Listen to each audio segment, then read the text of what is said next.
Hi, welcome to your math class. Today we're going to be learning about long divisions with remainders. We're going to be solving these two problems without a calculator. If you're interested in doing problems with decimals, we're going to be doing that in another video linked in the description.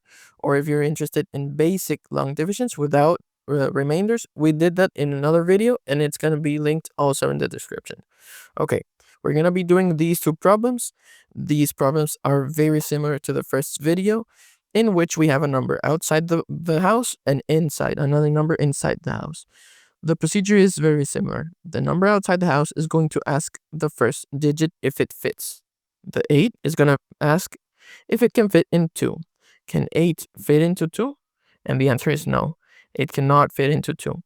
So we're going to ask the first two digits instead. Can 8 fit into 29? Because there's the first two digits. Yes, 8 can fit into 29. How many times can 8 fit into 29? 3 times. 8 times 3 is 24.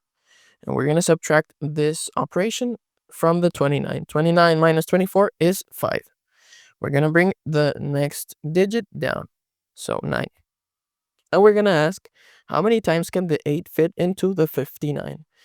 Can 8 fit in the 59? Yes, it does. And how many times? It can fit 7 times.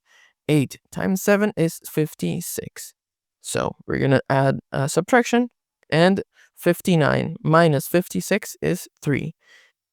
And because we finished with the number already, this is our remainder. So the answer is 37, remainder 3. And this is the answer. Let's do problem number 2. Can 3 fit into 1, the first digit? 3 cannot fit into 1, so let's ask the first two digits. Can 3 fit into 12? Yes, it can. It can fit 4 times. 3 times 4 is 12. We add the subtraction. 12 minus 12 is 0. We bring the next digit down, which is 8. So it's going to be like this. Can 3 fit into 8? Yes, it can. It can fit 2 times. 2 times. So 3 times 2, 3 times 2 is 6. We subtract 8 minus 6 is 2. And so since we finished with the 3 original numbers, this is our remainder. So the answer is 42 we got from this, and the remainder is 2. And this is the answer.